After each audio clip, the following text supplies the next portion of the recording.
would have been madness for you and I to get $1,000 computer to put in our pocket in middle school. Yeah. That's yeah. madness. Oh, yeah.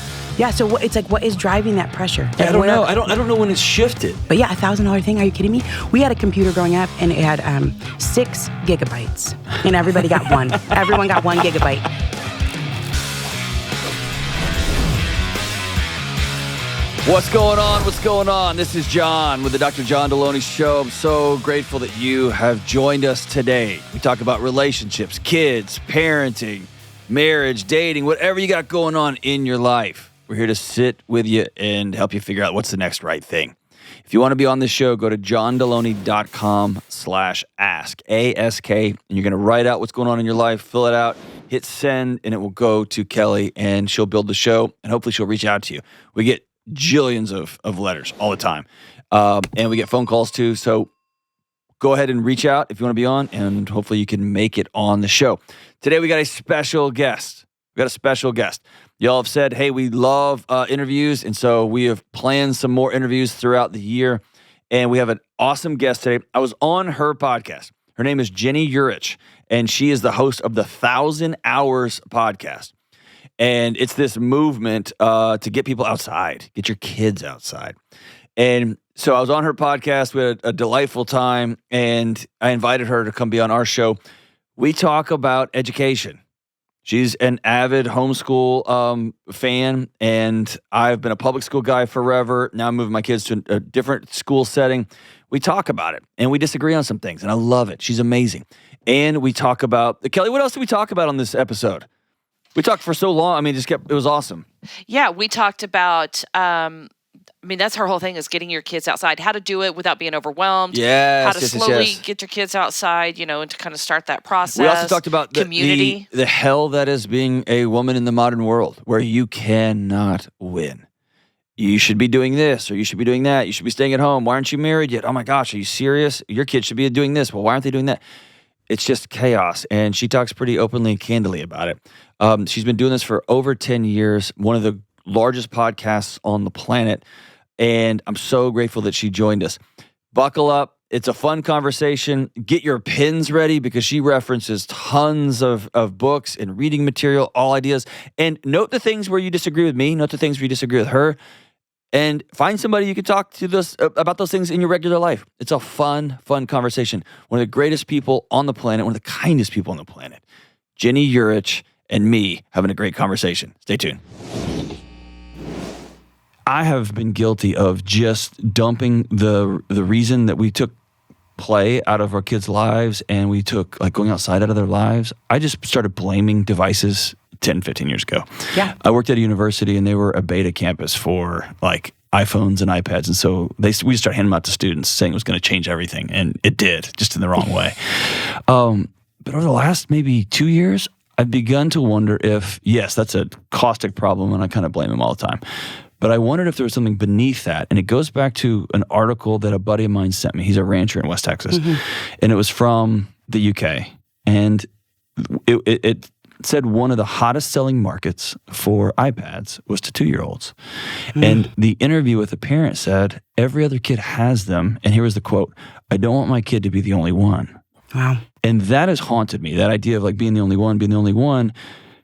And then I wonder if sitting beneath this, so I'm road testing this idea with you, and you could say, John, you're an idiot. Underneath it, when did kids start running our homes? Or when did kids start being responsible for the emotional regulation of all the adults in their lives? Yeah. Right? Yeah. It feels like that happened overnight. And everything else, it would have been madness for you and I to get $1,000 computer to put in our pocket in middle school. Yeah. That's madness. Oh, yeah. And it's now mad to it's a not must. have it. You have it's it. A It must. is as you have to. Even though feed every them parent and knows it's awful for them. They all know. Yeah. Yeah. So it's what is driving that pressure? I don't know. I don't know when it's shifted that the universe of our homes has to revolve around our kids. Yeah.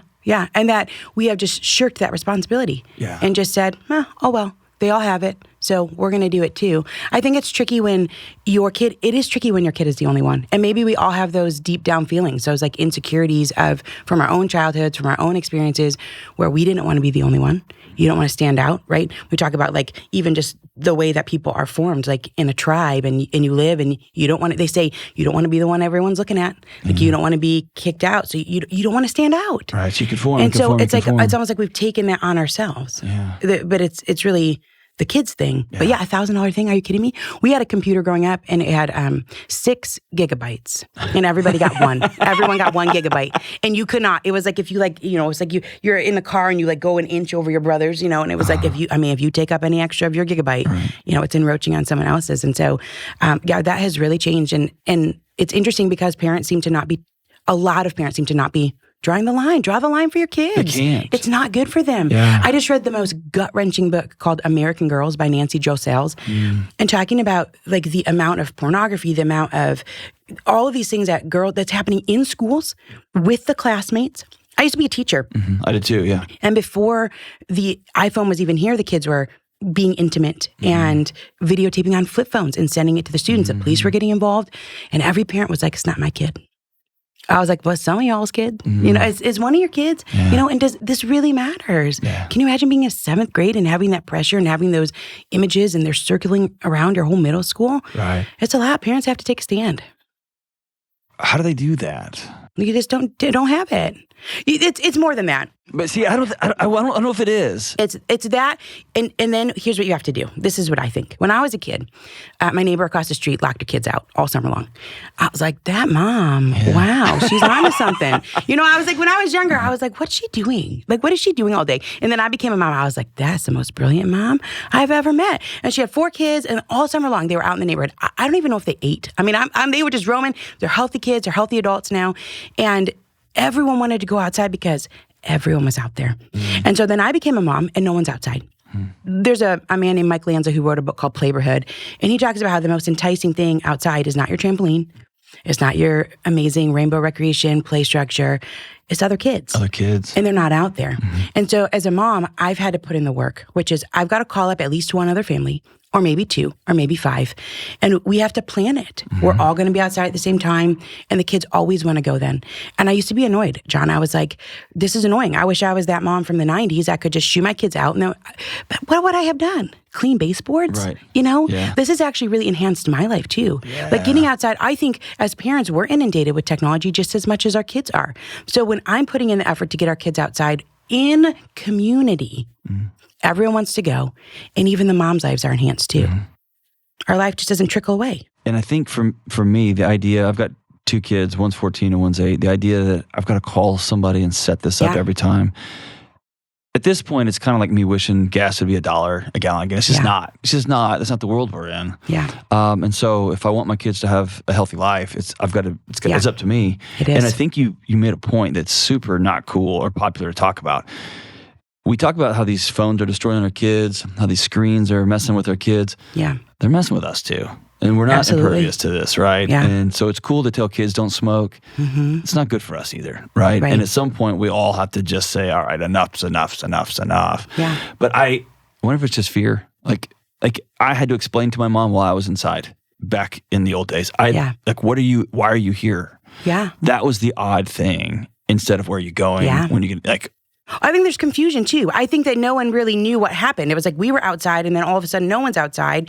And because no one's outside, someone just said the other day, when everyone was outside, it was normal for kids to be outside. Now people may go a whole adulthood and not see a child outside. And then all of a sudden they see an 8-year-old out there and they're like, something's wrong. Yeah, call something's the police, wrong. I'm going to call. some- And so then it just yeah, becomes this endless cycle. But society used to be set up in a way, probably not on purpose, but it was set up in a way that preserved childhood because the television wasn't on all the time. And I mean, I remember as a kid, it was like the cartoons ended at noon they went on off. Saturday morning. And I wanted there to be more TV.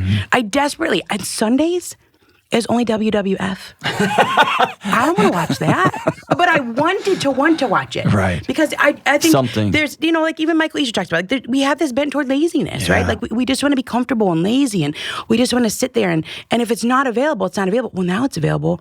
I mean, to the moon and back, right? I mean, there is content you could consume for the rest of your life in a million lifetimes. stop. Oh, yeah, a million lifetimes over. So it is, I think, a lot a tall order for the parents to step in and take on. I have to help be the shaper of the life. The society used to do it for me. We all used to And together. now, That's right. And now it's very individual. It is on my shoulders that I say no to the iPad, that I get these groups of people together and we go do things and we run out of time for screens. That's what I say. Our best days are not the days where I'm like, no, you can't do it. My best days are like, it's bedtime and we ran out of time because we had a really full day. But what I've learned, John, is that I used to hold a little bit of resentment toward that. Like I used to wish I was back in the day when society had to do it and I didn't have to.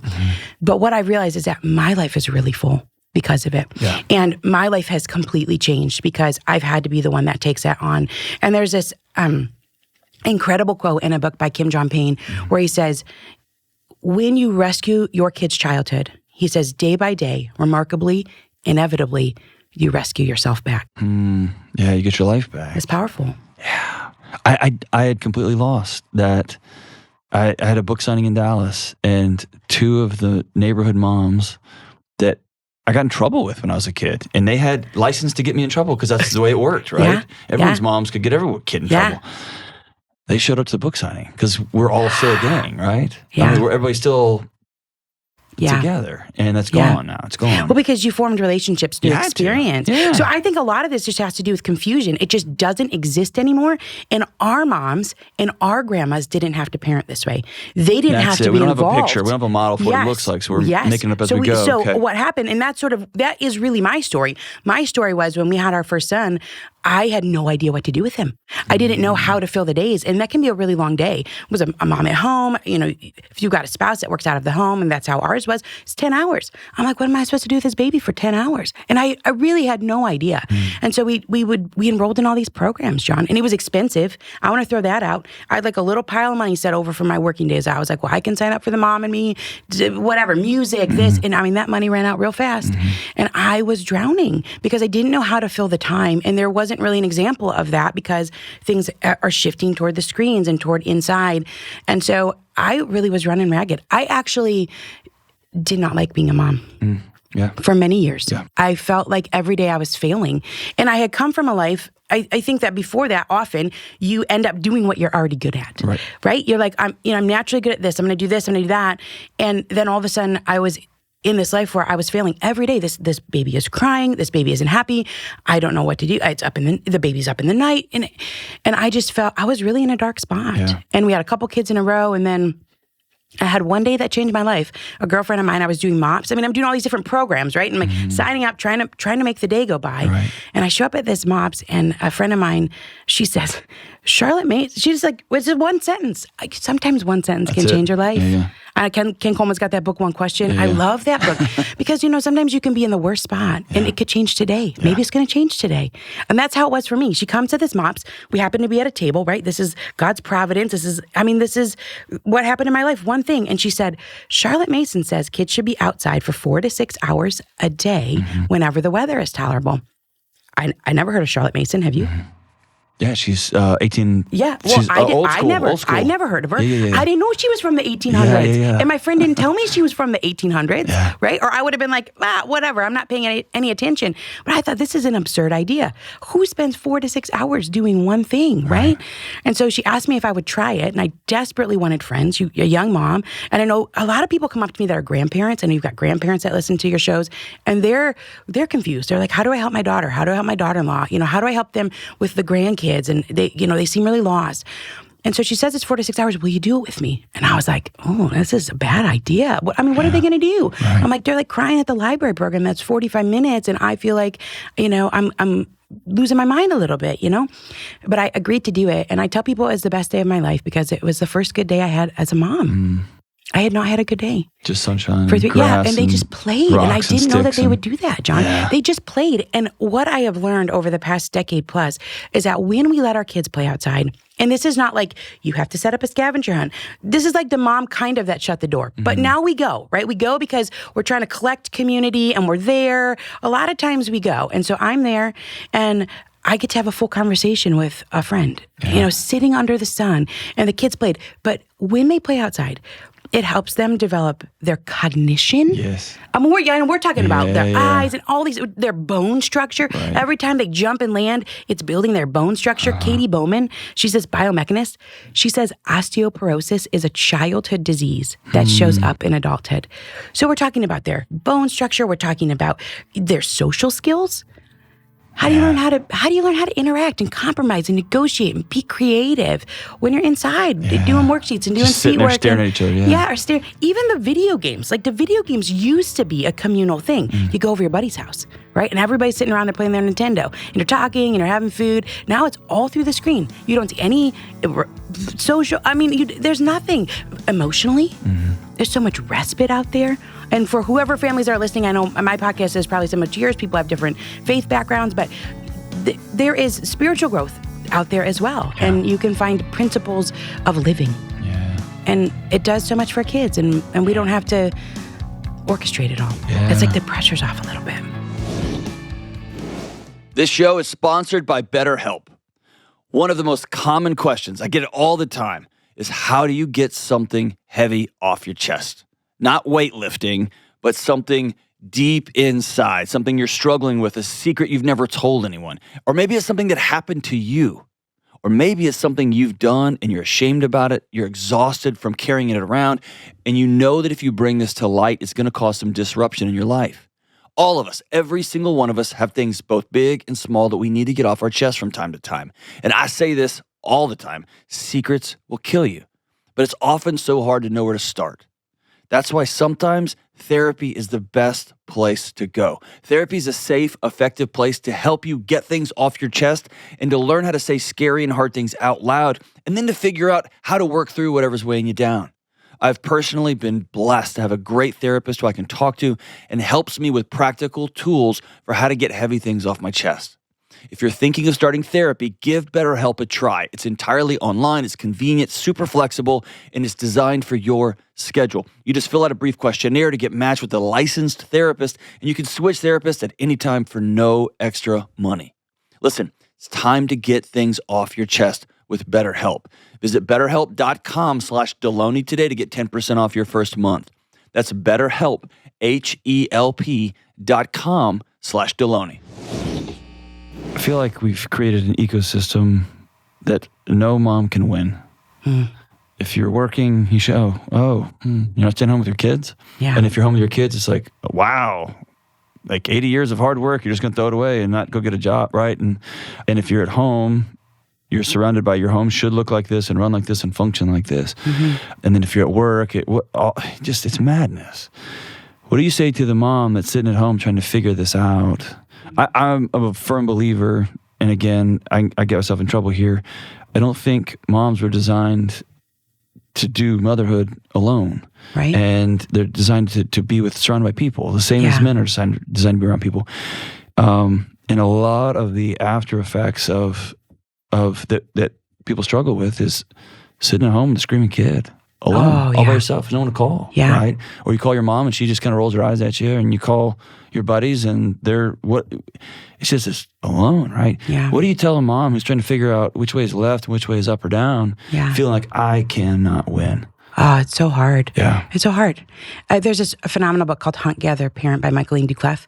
And she has gone around the world, and she works for NPR. So she's gone around the world and did this special project when she had a child of seeing how other cultures parent. And one of the things she wrote in her book was that in so many cultures, no one is alone with a crying baby. Can you even imagine? That's it. It's interesting when you talk about the village or, the other people. And I think really the most important people to have around you, if you're pulling your hair out with parenting, is not a bunch of other adults. It's not like a bunch of aunts and uncles. It's other kids. It's other kids because they occupy each other. And so what I say to the mom who is drowning, because I was the mom who's drowning, I'm really only here because I failed. Right. I'm not here because I'm super outdoorsy or super athletic. I brought in my Go Ruck, but that's not whatever. Yeah, I'm like 10 pounds in it, Right. so whatever. Okay. But, it's not like that. That's not, I was like a math teacher. I play piano. That is at the core of the things that I love. But I do love people and I love community. I've always loved working with kids. And so it just becomes this thing of, all I did was try it once. Johnny it was a one-day thing. It was a one sentence changed my life, and trying it one time. So to the mom who's overwhelmed, I would say, hey, can you take your dinner outside tonight? Is it warm enough? Can you take that meal and can you go sit? Like, do you have a little balcony on your apartment? Can you go down? No matter where you live, and people bring that up a lot. Like, I'm in the city, I'm in the country. There's pros and cons to all of it, right? If you're in the city, it's walkable. And that's what Dan Buettner says, right? We talked to him, the Blue Zones guy. He's like, really, one of the best things you can do for your health is live in an area that's walkable. Get out, go to the local parks. If you live in the suburbs, maybe there's neighbor kids and you can go play. If you're in the country, you got all that land. There's no one to play with. So there's pros and cons to wherever you're at. But can you take your meal outside? Can you take a game outside? And what happens when you go outside is that full spectrum sunlight. It changed. There's over 100 body systems that are dependent on bright days and dark nights. That's how our bodies are. Go out in the morning. Can you walk to school? Yeah. One of the most important things you could do, and Katie Bowman, I talked about her earlier, she says, look, if you can't walk to school, can you walk part of the way? Can you park, if you're going to the library, can you just not drive the whole way? Right. Can you stop a little early and walk? Can you play some games? Can you go on a short hike and invite one other family and bring some really fun snacks? And you try and you incorporate it in, because you realize, I think, in one period of time that this is really the answer to a lot. I mean, we keep talking about kids, but we have to have that thing that our mutual friend Michael Easter talks about, which is we got to be committed to doing things even when they're hard. Or when they're uncomfortable. It's hot. Yes, it's hot. I know it's hot. Yeah. Or yes, it's cold. Yep, it is. Yeah. And everybody's going to be okay. How are these kids going to develop grit? I mean, well, the other thing about parenting, and I think what we're trying to solve the screen issue. I mean, that is the biggest issue in families, in households today, is dealing with the screens. But we're also trying to prepare our kids, right? And I think this is sometimes also where that change has come in. It's like the colleges seem like they're more prestigious. Like, we're just worried. The world is changing so fast. And Neil Postman, he's written some phenomenal books. Yeah, he was like fun. this tech optimist, but he said change changed. And he wrote that in the 80s. Like, the velocity of change has changed. And so we're preparing our kids for jobs that don't exist. That's what we know.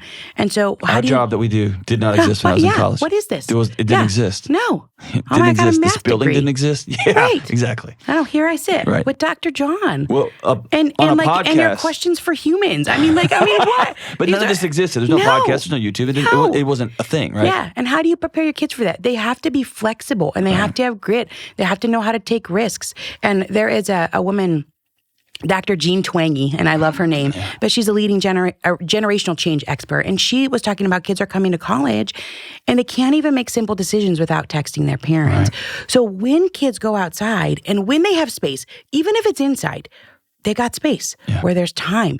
They have to draw from their own inner resources, and they have to figure out what's my next step.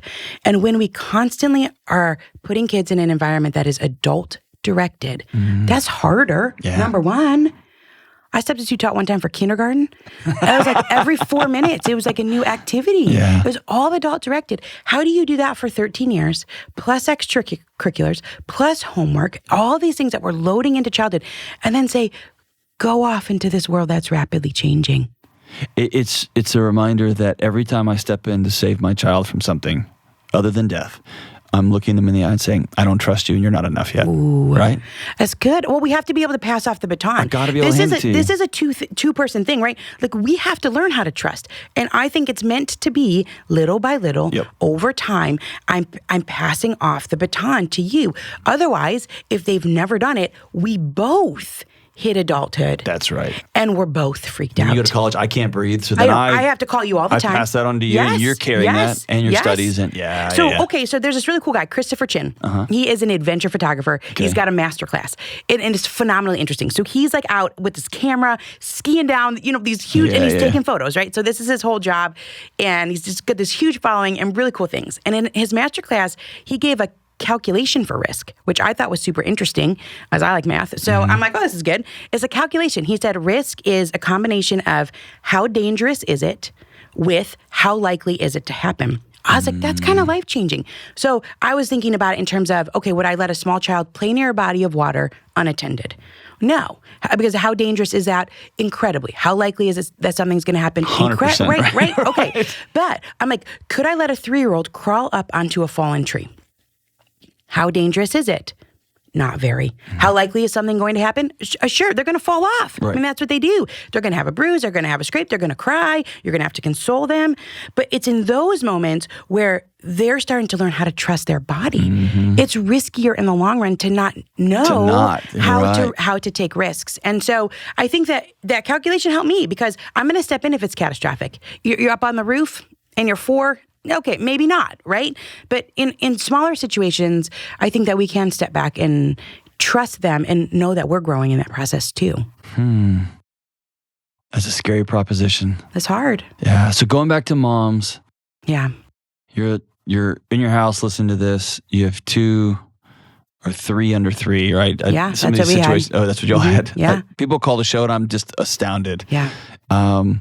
They'll often say, they'll call with the presenting issue, like, my intimacy's died in my marriage, or we're running out of money or whatever. And then we'll get to, well, I've got 3 kids under the age of 4, and I'll just be like, just stop. Stop. Like, everything but we in your have house hope for exploded, you. right? We Of have course. hope for you. Yeah. There's so much hope. Yes. Okay, so that person's alone. Yeah. She's got nobody. Yeah. Okay, so you're going to find What's the some. You're roadmap? going to find. If you're not, you're going to try and find somebody. You It's may life not be or- able to. It's life or death. You got to find somebody. You have to find. You really have to find a spot. I would say that's the most important. Okay. So we would go to these spots when our kids were that little because they could run and you don't want to be near a road. So we would go to these spots that were a little more tucked back, or a playground maybe that was fenced in, right? So your kid's not going to run from you. If you could find one friend, just one, or maybe you're going to find them there. Maybe, right? You're going to find, and there. People know, like people are talking about getting outside, so they know it's going to be easier to find someone, I think at this point, that shares that value. And you're going to say, look, I'm going to bring a blanket. I'm going to bring some food. I'm going to bring a lot of water, so that we have what we need. And we're going to stay. And I think that's the key. We have siphoned things off into these little chunks. And so then we're running ragged. I mean, I remember, John, it would be like 11 a.m. And I had taken the kids to the library program. I love the library. Okay, library program is great. But in order to get 3 small children to the library, they're all nursing. They're all in diapers. They're all throwing up. They're spitting up. You have to change them. You have to carry. Talk about rucking. Everyone's in those little buckets. You have to buckle everyone in. They're crying. Nobody wants to be in the car. You got to get to the library. You got to get out your huge stroller. You've got your bag. It's full of books. You have your diaper bag. It's got all those things. And you got to try and get them through the parking lot without getting their fingers pinched in the doors. And then you get to the room, and they don't really want to be there. So they're crying. They're not paying attention. You're trying to nurse the baby. They're getting into stuff. And then I tell people I wouldn't even drink water because I was like, what if I had to go to the bathroom? Like, what would I do? Like, Right. truly, how would I even manage that? And I would go home and it would be so early in the morning and I would think, I have so much of this day left. I'm exhausted. So the change to doing something for a longer period of time, there's a bigger payoff, right? You're going to put in probably the same amount of effort to get your kids outside, right? You still have to take all this stuff, but then you're there and you get to exhale. Right. You get to have that blood pressure drop. And so there's a woman, a phenomenal book. It's called Balanced and Barefoot by Angela Hanscom. She's a pediatric occupational therapist.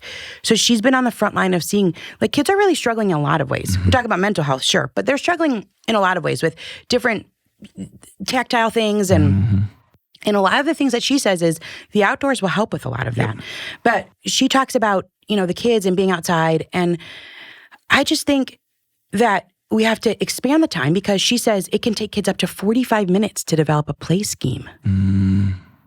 You got to wait through it. Who's in charge? Who's the boss? What game? What are we going to do? What are the We're going to rules? play princess. We're going to play knights, whatever Yeah, it yeah. is. She's like, you have to wait through that period. So the kids are going to fuss. They may fuss. You might go out and in 20 minutes be like, this is not going well. You just got to wait it out. Give it that 45-minute mark. And if they haven't done it much, it might take a little bit longer.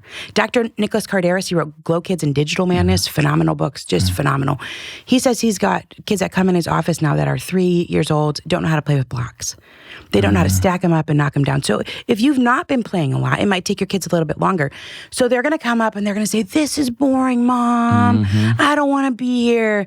And I'm into the love and logic stuff. It's like you respond empathetically without being emotionally charged. Yeah. And I would just say, and now my kids don't do this. See, it does change in time. Like they does. learn how to draw. Kim John Payne says the best babysitter is your kid's imagination. Long term. Right? Long term, that's what you want. You want a kid that can occupy themselves because they love life and they have things that they want to do. But in the short term, you're just going to have to say things like, it's okay to be bored. Yeah. That's all right. I trust you'll find something to do. And you just say it on a loop, and then eventually they're bored of hearing you say that same thing, and off they go to find something to do. And that it really does work.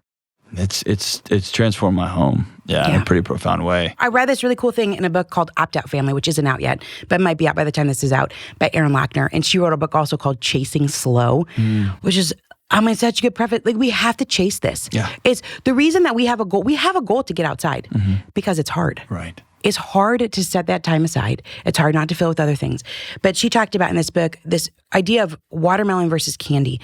She's like, if I put out a bowl of watermelon after dinner, my kids are clamoring for it. Like, everyone, or on a hot summer day and you bring out a bowl of watermelon, you just slice it, it's cold out of the fridge. Kids, she goes, but if I put out a bowl of candy, every single time, my kids are going to choose the candy over the watermelon. Yes. And so the premise was, and I actually thought this was so freeing. It was like, give kids time when the only option is the watermelon. So that they don't have to they're having to choose. They're having to use those resources to choose, and they can't, neither can we. The game can be, and I don't think it's fair to always have them be the ones that you choose for them. That's what my parents did. Long before any of these podcasts existed, we had a limit of the amount of shows that we could watch. Right. And that was freeing because when you can't do it, you're free to open up your world to all the other things that are out there that are fascinating and interesting. And so it's a gift we give our kids. Like boredom, this came out, John Payne, he wrote a book called Beyond Winning. It's about youth sports culture. Oh, jeez. Which is it's a phenomenal book, one of my favorite I've ever read. He wrote it with Luis Fernando Llosa. And there's a statement in there that says, and I think this is big, and maybe he circles all the way back to the beginning. When your kids are bored, you have not failed. Yeah. I think we need that reminder. Yeah. We always feel like we're failing. Yes. Like we're losers. I was Our like, kids put aren't that on happy. put that on your fridge. When your kids are bored, you have not failed. My favorite piece of parenting advice I've ever heard in my life comes from Jack Black. And it just said, Love that. don't make a happy kid happier. Like he saw his kid outside in the mud with a stick or something, and he's like, I'm Jack Black. And he said, I ended up 6 hours later with a kid who was oversugared, overstimulated, because I took him to this. We had to drive through this. We had to drive through and pick up this. He said, my kid was having the time of his life, sitting in the mud, playing with a stick. And what I should have done is got down there with him. And we would have had an enormous day, right? Can we talk about, people I know calling your show all the time, and we're sitting here at Ramsey, and it's like childhood could be a very expensive proposition. It's insane. Here's a stat for you. It's from a book called Smart Moves by Dr. Carla Hannaford. Dr. Carla Hannaford is in her 80s, but she says this: elderly people who dance regularly have a 76% less chance of developing dementia. That's a pretty high stat. And so the point is that when we move our bodies in complex ways, which kids innately do when they're outside, right? They try. Like, that was one of the things I noticed right away. As soon as we started getting outside, I was like, this is just for me. I feel better. I feel more present.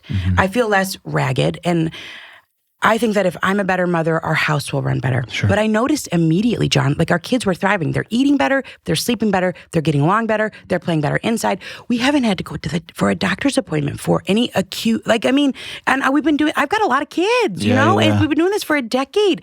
Like, it's helping their lymphatic system. So I started to notice right away, but they're always like, look at me, Mom, look at me. And they're climbing up a little bit higher. They're getting up over the fence. They want me to watch. So complex movements enhance and protect the neural wiring in the brain. Yeah. That's what I want.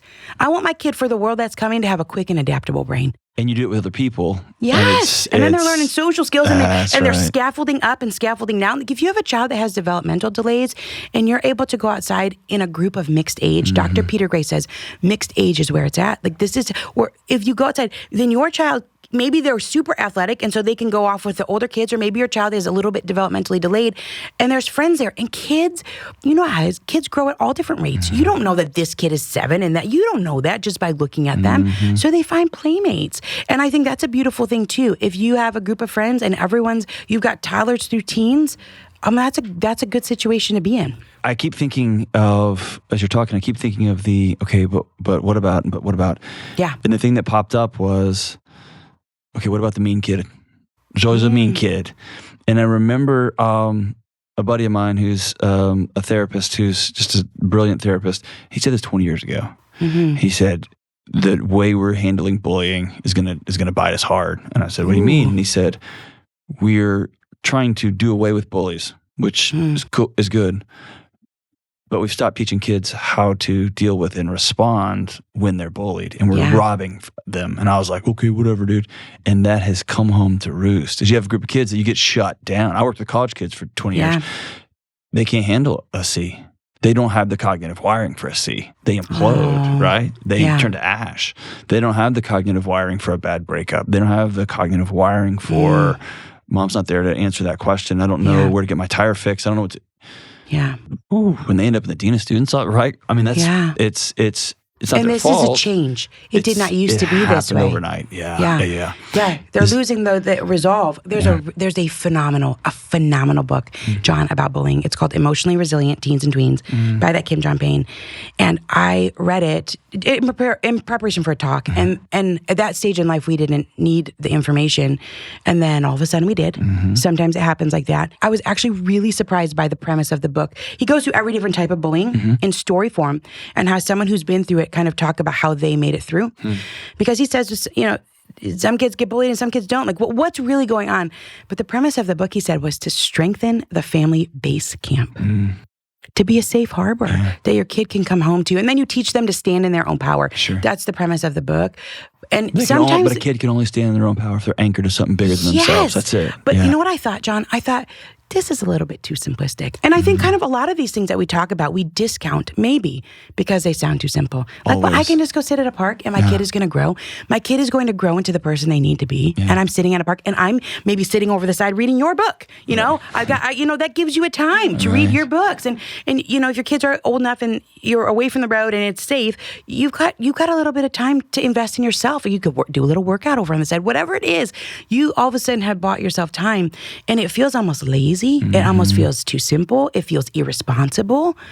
But how are kids going to adapt if they don't ever get those opportunities when they're kids? And that's what we're seeing. And, man, then we'll move on from this topic. I think it's important to note that if I am a stay-at-home parent or if I'm a just flying in from work parent, that tension and that angst and that frustration and that boredom and that I feel like I'm not producing, right? I feel lazy. Our kids absorb that and they blame themselves and they try to solve that and they can't carry that, right? They can't, their job isn't to make sure we're all okay. That's our job, right? And if something, I love watching the arc of it all, like in diet nutrition and in mental health, all of it is arcing towards often the simpler, the better. And what if it doesn't have to be so hard? I'm going to tell you a story. Our oldest is 15. He just got his first internship. Paid internship. Yeah. He's super into video stuff. Like, I mean, he would love this, his cameras, and that's what he's interested in. And we've tried different things, and I mean, he just loves that. That's his bent. And he gets his internship, and fills out an application and does all the things.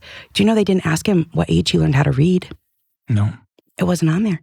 He learned him when he was 7 in the 2nd grade.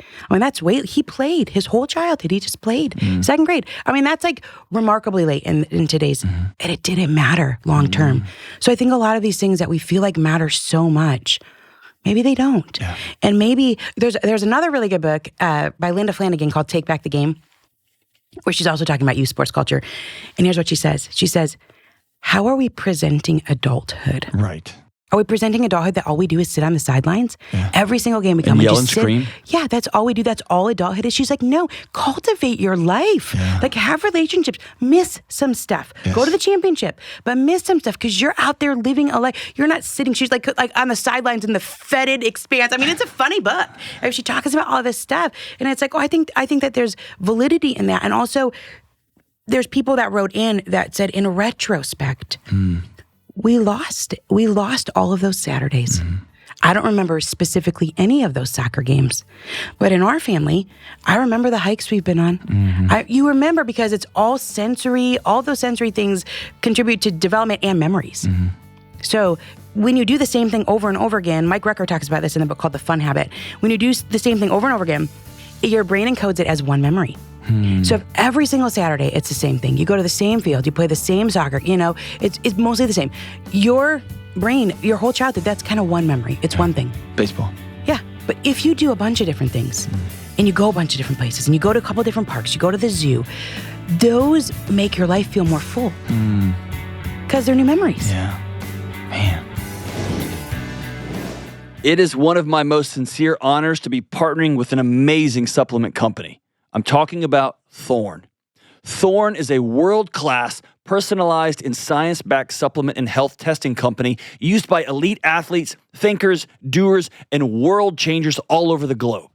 I've been taking Thorne for years, long before I was a YouTuber and a podcaster. It's where I get my creatine, my super EPA omega fish oil, and more. My kids take it. My wife takes it. Thorne is a staple in the Delony household. Thorne is pure, third-party tested, and they are redefining what it means to live longer and healthier. And for Delony Show listeners, Thorne is providing 25% off everything in their entire lineup. Go to thorne.com/U/Delony to open up your digital dispensary, and the discount will be taken at checkout. That's Thorne, THORNE.com/U/Delony. Here's our options now. Unschooling, homeschooling, private schooling, public schooling, any number of those Hybrid. schoolings, getting mad and moving schooling, requesting changes in district because this one teacher was mean to my kids. It doesn't ever stop. It Yeah. doesn't ever stop. And we're in the process of moving kids from one situation to another situation. And here's a couple of things I'm noticing. And I'm putting my bias out there. I worked at universities forever, and I was a high school and elementary school teacher before that. Yeah. My wife's a lifelong teacher. Yeah. Both of us are public school people to the death, and now we're transitioning out. And so I'm losing some of my identity, right? Yeah, sure. Kind of like I talked a lot of trash as an 18-year-old, and I got a peanut allergy kid. It's a very similar thing. Yeah. I ran my mouth a lot, and now here we are. Here's a couple of things I'm noticing. One is, so a cool thing to talk about is nobody needs to go to college anymore. College is a waste of time. It's stupid. You shouldn't go. You should go get a trade. Totally. I worked in colleges. Thousands and thousands of students should not have been there. They shouldn't have been borrowing that kind of money. They should have been at a different place, etc. Yeah. And I don't know, on the flip side, zero, and I'm sure they'll fill up the comments. I don't know any person or family of means that is not sending their kid to college. I know of, it's only when I started touring private schools that I thought, oh, this is where people who know something that I don't know are sending their kids. Huh. And then I saw the other side, which are people who are brilliant, savant people, pulling them out and just saying, we're homeschooling. I'm not doing this anymore. And so we have some people that are way smarter than me in our life that have just said, I'm opting out, and this is how we're going to do it. Yeah. And I guess I'm for the first time, I'm looking at my two kids and they're saying, Dad, what do I do? What do we do? Yeah. And I'm saying, I don't know. Right? When I was a kid, there was just a school, a neighborhood school. That's what you went to.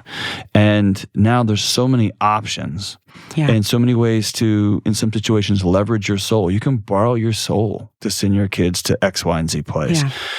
Or you can opt out. And you probably, like me, have seen some amazing, just transcendent homeschool situations and some that you're like, oh no, oh no. It's just, it feels like it's all over the place. And so on the one hand, I can't keep doing with my kids where they are right now. Yeah. And I don't know what the next step is. Okay, I have two thoughts. First of all, what an amazing thing that you're modeling to your kids.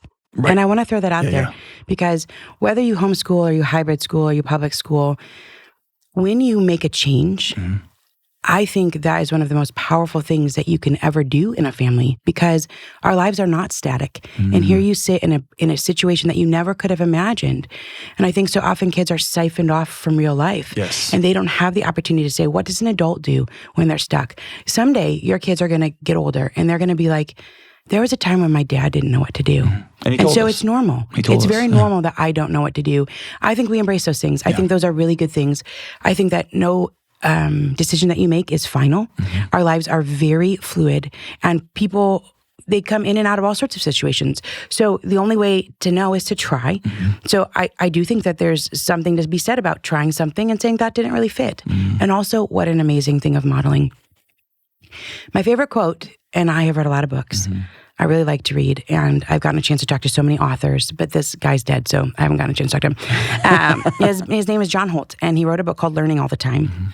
The subtitle is pretty fascinating. It's how young children learn to read, write, do math, and investigate the world without being taught. There's a lot of information out there that says the pressure's off. Like this pressure that we feel that's heaped on our shoulders, we maybe can just like throw away. Yeah. Kids grow.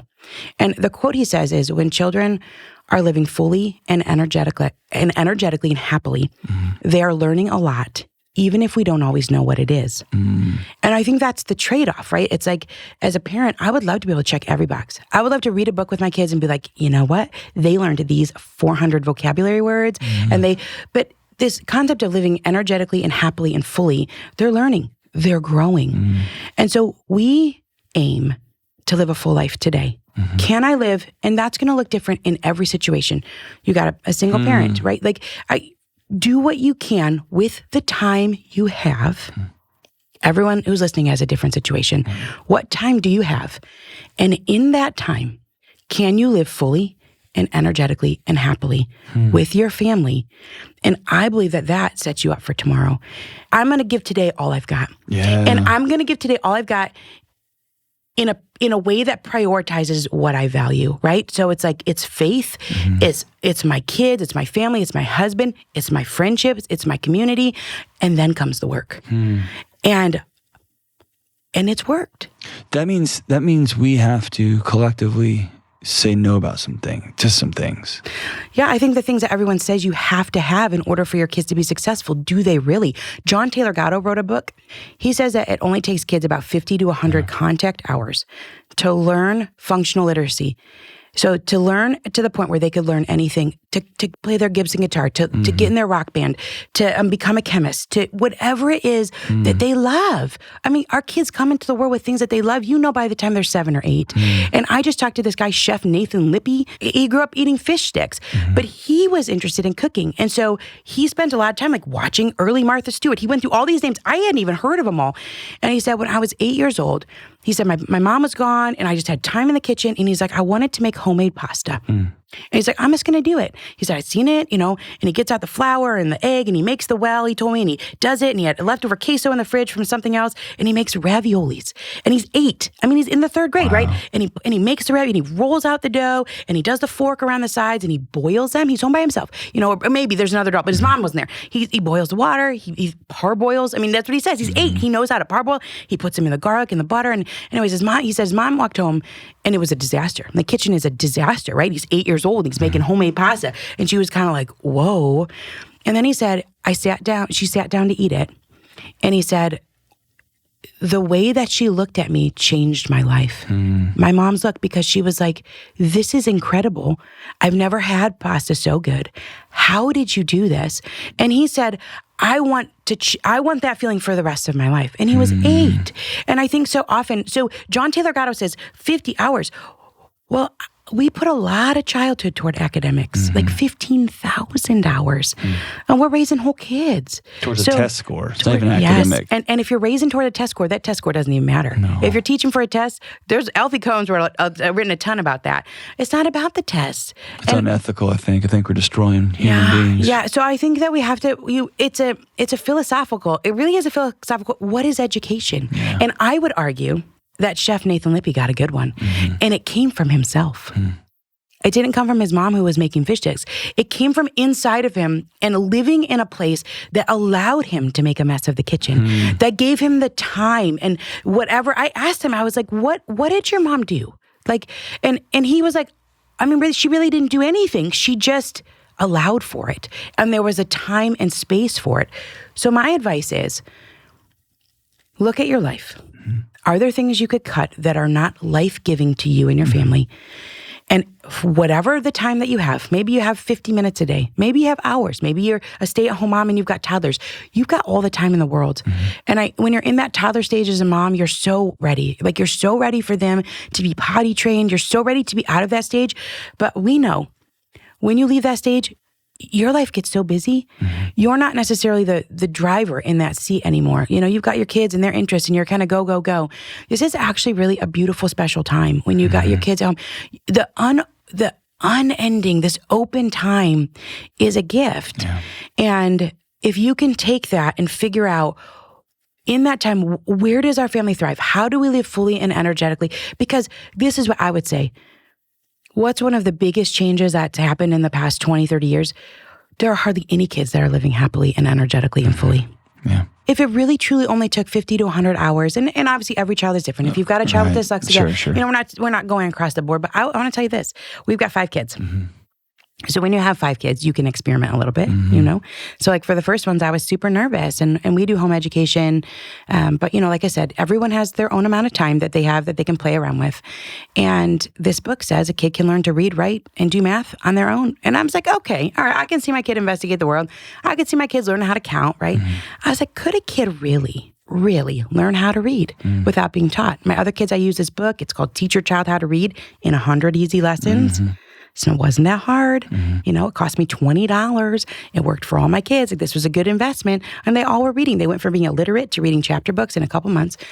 But for my youngest daughter, John, I was like, I really wonder about this. And they say that the kids at the right age and stage, right, not when they're 4, maybe they're 3, maybe they're 12, but they want to read because they see everyone else doing it. Right. And they're like, that's intriguing to me. And I want to try that. And so they ask the questions that they need to ask in order to understand it. Like, that's what they did when they were babies, right? They learn for mastery. Did you teach your kids how to crawl? No, but they learned for mastery. And then they went on to something harder. And so our youngest daughter is 7 years old, and I did not teach her how to read. And she can read anything. She reads Berenstain Bears. She reads them out loud. And it was because she'll be like, well, what? We talk about letters, and you read to them, and then they start to get interested. And here's this letter that starts your name. And My wife had a great party trick. It's cheating because she has a PhD in literacy, but... and she might hate this. Maybe she's going to hate this. No, I don't know anything about it.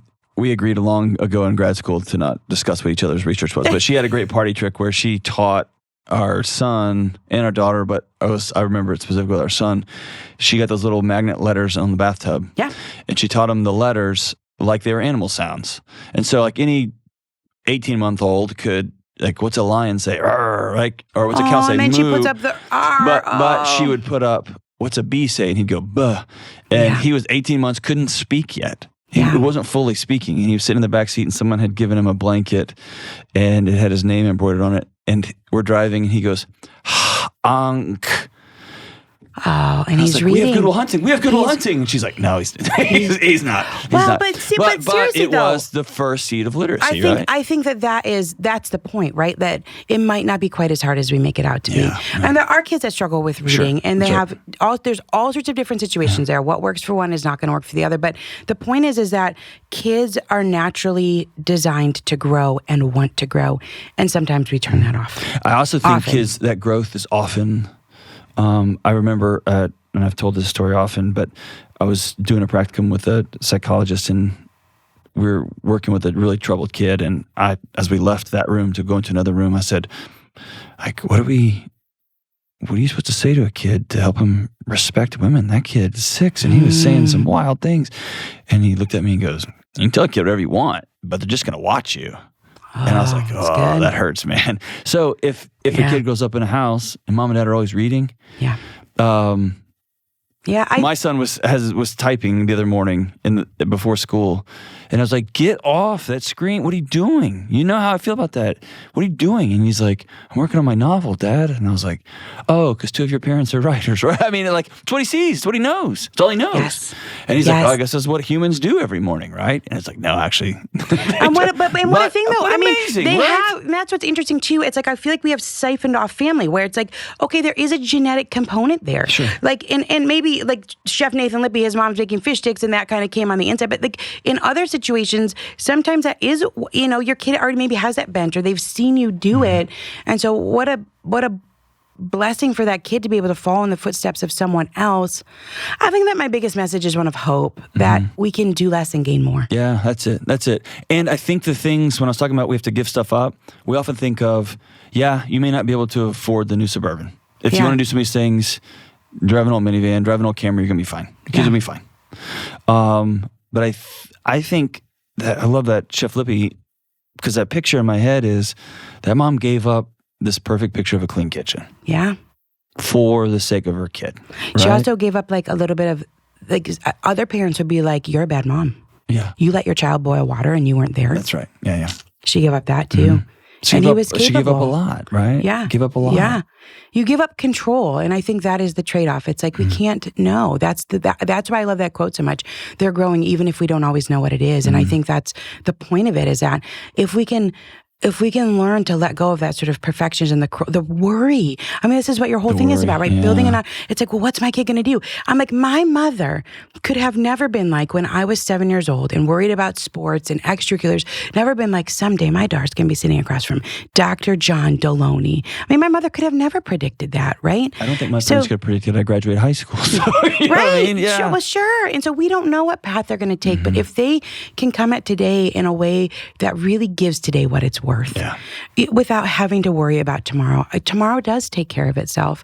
And I think the pressure is off for parents. And I think that you have to have a little bit of practice in it. So you have to try it. Maybe you try it if your kids are in public school. Maybe you try it. It's like you go pick them up from school, and instead of going straight home, you stay at the playground for 45 minutes. Go to the park, yeah. Stay there for 45 minutes and ask a couple other parents if they'll stay too, and bring some snacks that the kids really like, and give everybody a time to wind down. And once you see it, I think that's what we've lost. We've lost the seeing it. Yeah. We don't see it anymore. And I had to, even with my own kids and reading all these books and having like a baseline knowledge, I think this is the right way. I had to see it. I had to see, like, can my daughter really learn how to read? She learned how to write, same thing. And she was motivated by different situations. Once you see it, then you gain that foundation under you, and you take that with you for the rest of your life. Let's just assume there's two parents in a home, and I know that for, I guess, the majority now of families in the country, that's not the case. No, let's do it across the board. You got families, you've got somebody sitting by themselves. In my head, this is an exercise that you get out of your house and go somewhere, and you just swipe your calendar clean. And instead of saying, okay, we have to do this, we have to do this, we have to do this, we have to do this, we have to do this, I got to buy this, I got to buy this, swipe it all clean and see, what do we want our house to feel like when we walk in? Like, what do we want this thing to be? Yeah. And let's rebuild it that way. It's good. Right now, for the next year, you got to keep going to your job, right? You got to keep going to public school, or we're going to keep homeschooling until whatever your thing is. But reverse engineer it that way. Does that sound right? Yeah. I don't know another way to do it. I think it's like you start with, what time do I have? And where am I what time do I have that I have the option to make a decision about it? Okay. Because we all have so much time. You got to work. You have to shop. Maybe you have to go to therapy appointments. Like whatever it is, maybe you're taking care of an elderly relative. Maybe you're in a spot where you're physically not doing super well. But we all have a certain amount of time that we're the boss of, that we have the say-so. And so the advice is to, as much as you can, not give that to the screens, not give it to swiping, not give it to something that's going to give you one memory you're never going to remember. I'll be like, hey, John, hey, what were you looking at on Instagram 3 weeks ago? This life-changing. No, nothing. Right. Nothing. Just in the vacuum, yes, the vortex. and so you're like, I am going to go do and be embodied. I love that. That's what Jonathan Haidt talks about. His new book is The Anxious Generation. Yeah, he talks about embodied, and it's almost wild that we have to even have. I was like, these sentences, but we have to be saying them to people. Can we be embodied? Can we go have an experience where we're there, we're with people, we're doing something? And that may be taking a walk around the block by yourself and waving at neighbors. I tell you what, there's nothing, you wave and someone smiles at you, that really changes how you feel on the inside. Yeah. It's very powerful. And so I'm going to take the time where I can make the decision, however much that is or however little that is. And I'm going to say, I'm going to fill it with what I want to fill it with first, and leave the leftover time for screens, not the other way around. That's exactly right. And for anyone listening, I think in my house it's Friday nights, it's pizza and a movie or something, so and then good. Saturday morning they get. It's almost like you mentioned. Yes, I didn't realize I did that. You have created it like how it used to be, and I think that makes sense. Saturday morning, yeah, and then have it be there is time for screens, because then you can be the yes parent. Yes. So that's what we did. Like when our kids were little, I want to watch a cartoon.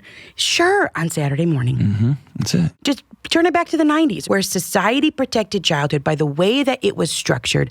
Can we take that and recreate it in our homes, which means that screens are limited and that there's friends to play with? Yeah. And the bigger thing for me, I think underneath those things that you're mentioning is me and my wife get to breathe, and we get emotionally regulated parents, which has a cascading effect on our kids nervous. It has a cascading effect on every part of their lives. I love all that. We all go inside the house. And I want Yeah. my home to be a place that my wife, that me, that my kids, when they think of it, they can't wait to get there. Because Yeah. it's a, right? Yeah. Yeah, and I think that if you're in a spot, I mean, we were in a spot where it's hard to get babysitters, and you got a lot of little kids, they cry, they're clingy, your marriage is struggling because you're not being able to connect. And this is a very common thing, right? You're both running. I felt like nature, time in nature I felt like Mother Nature was like having another mother, both for my kids. It's someone else to keep your kids occupied, and for me, right? And then I've got a little bit of time to connect with Josh. You know, we get to have a conversation because we're on a hike. Ew, and he's in there. Ew. You know, we're on a hike and the kids are playing with whatever. Yeah. They're playing with sticks. And so we get to have a conversation. We get to connect. So if you're in a spot where you're alone, you have no family around to help, maybe you don't have the finances, but you can still connect as a family and you can connect with your spouse. Because when you go out, if your kids are occupied, you got a chance to just sit around and have a conversation and connect. And I think it changes family life. You just did it. Just Yeah, it's just right. exhale. Jenny, Yeah. you're awesome. Thank you for coming to hang out with Thanks us. for having me. And wear that My Delony shirt. Delony shirt proudly. Everywhere. That's I will. right. I will. Thanks for having me. Awesome. Hey, what's up? Delony here. Listen, you and me and everybody else on the planet has felt anxious or burned out or chronically stressed at some point. In my new book, Building a Non-Anxious Life, you'll learn the 6 daily choices that you can make to get rid of your anxious feelings and be able to better respond to whatever life throws at you so you can build a more peaceful, non-anxious life. Get your copy today at johndelony.com. All right, that was my conversation with my friend Ginny Yurich. Went all over the place, and I hope you enjoyed it. I hope you found some places where you were nodding. You're like, yes, I'm not crazy. And I hope you found some places where you're like, I don't buy that, or I need to dig into that further. She referenced about a jillion books. She's like a walking library. I wish my brain was as smart and as fast as hers. We have linked to her book page. She has a show notes page on her website where it has all the books that she references, all the authors, all this stuff. You can go check it out, and we link to that in the show notes if anybody's interested in any of the additional books. At the end of the day, get your kids outside. You go outside. Put your phones down. Put them down. Go outside, experience this incredible, amazing world out there that is very, very real, unlike things on the internet. I love you guys. I'm so grateful that you joined us. We will see you soon. Stay in school, don't do drugs, and go outside. Love you.